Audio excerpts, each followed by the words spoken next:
Hey there, cats and kitties. I am the Blues Man, Johnny Blues, and one of my favorite anime series in the spring 2018 season was Tada Never Falls in Love, what is essentially a sort of romantic comedy, if you will.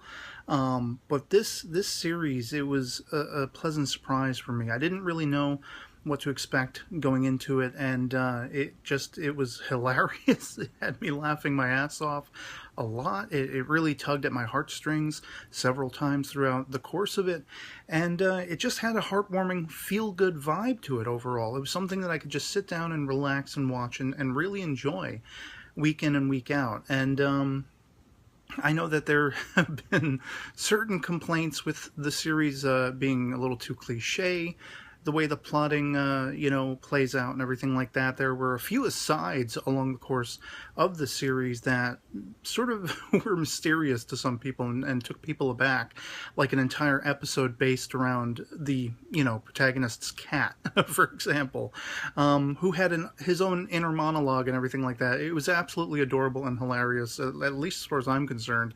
But I do understand that some people were taken aback by it and confused by it and like, okay, what is this all of a sudden? But that was part of the charm of the series. You never quite knew for sure what you were getting into episode to episode. Mostly revolving around the main character, Mitsuyoshi, or the titular Tada, and Teresa, who is this girl who, she's kind of an exchange student. She comes bringing her tried and true best friend Alex with her. They move into town, and there's a whole lot of, sort of great background to the character of Mitsuyoshi to begin with, in the fact that he lost his parents early on in life. He works with his younger sister in his grandfather's cafe, which once belonged to his parents, and he's part of the photography club. And all of these elements come into play all across, the length of the series, especially the photography club, which is something Teresa, as she comes to town, she kind of wants to make friends and get, hooked up with people, and not in a romantic sense. You can tell that from right off the bat. Wherever she hails from, she's lived somewhat of a closeted life, very contained and not really able to be social with people, and so she's immediately drawn to that. And the fact that she comes to Japan, where this takes place, it also answers to one of her biggest fandoms, I think it's the Rainbow Samurai or something like that. I forget the exact title of the show, but what is essentially, where the bulk of the story takes place in present day. There was this old, 1960s TV series that she's obsessed with. And she's obsessed with the sort of catchphrase of it, always make your heart rainbow.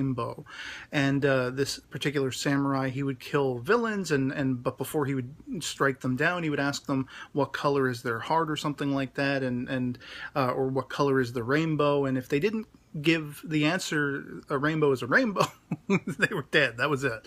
That was his justice. And so there's a lot of fun and fun-loving aspects to it. You even have, there's a whole group of characters, and some of them come in and out of focus, but Mitsuyoshi's best friend, Ijuin, has been there since childhood, and there's one whole episode where he just takes them all out and celebrates. And we learn throughout the course of this episode that this is the anniversary of the deaths of Mitsuyoshi's and his little sister's parents.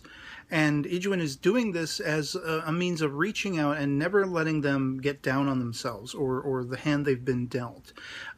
He doesn't want to see them depressed and missing their parents and becoming stagnant, So he wants to make a celebration out of it. He wants to bring them joy. And I remember posting over on my Facebook right after that episode, man, we should all be gifted with a friendship, a friend such as Ijuin in this series, because he was such a great character, even up to the end. I mean, even to the finale, he is right there beside Mitsuyoshi, going to the nth degree to track down this now romantic interest. Even though the series is called Tada Never Falls in Love, of course, you should know going into it, well, he probably will. And it's all about Mitsuyoshi's, Tada's, chasing that love once he realizes that is how he's feeling internally. And Ijuin, who is his best friend, he is the best boy in the series because he's there every time Mitsuyoshi needs him, whether he knows he needs him or not. But even in the finale, he goes to the nth degree alongside Mitsuyoshi to help him, to aid him answer to this what could end up an unrequited love. But there is a happy ending, a very pleasantly, heartwarmingly happy ending. And that's, only after your heartstrings are thoroughly tugged on. And the second to last episode of the series, I remember just being full on awash, crying my eyes out.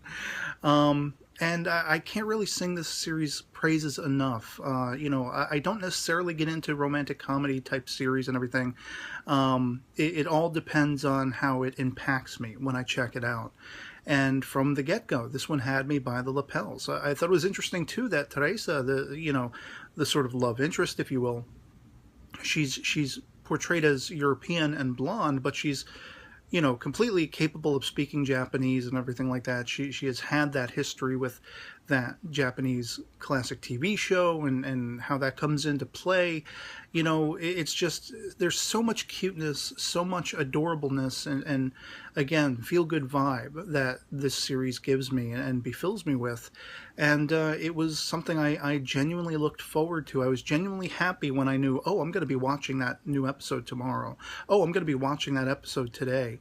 And it was one of my, probably, like, I've rounded it out to my top 3 favorites of new series in the spring 2018 season: Megalobox, Tada Never Falls in Love, and Hinamatsuri. And I could give or take, that's not in order of most liked to least. It's just, randomly listing them all. But this was definitely one of them. This was definitely one of the top 3. And again, I couldn't more highly recommend it. Even if it's not your particular taste, you might find it to be fun and quirky enough that maybe you'll enjoy it. And if not, that's perfectly fine as well. Whatever floats your boat, to each their own, and a bag of chips, as I always say. And so, yeah, otherwise that'll be pretty much it for me on this. Hope this video finds you well, and I'll catch you all later. Peace.